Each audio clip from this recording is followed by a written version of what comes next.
Today, I'm going to teach you how to add people to your GitHub repository, whether it's private or public.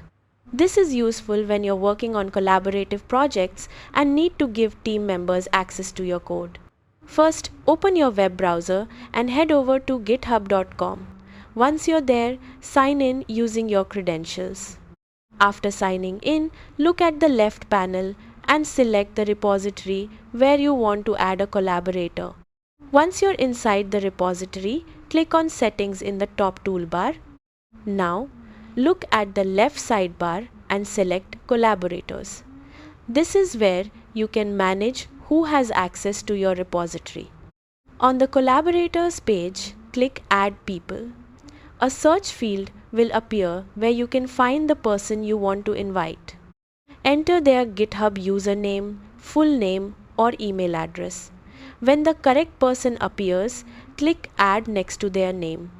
GitHub will send them an invitation to collaborate on your repository. They'll need to accept the invitation before they can access the repository. And that's how to add people to a private or public GitHub repository. Thanks for watching.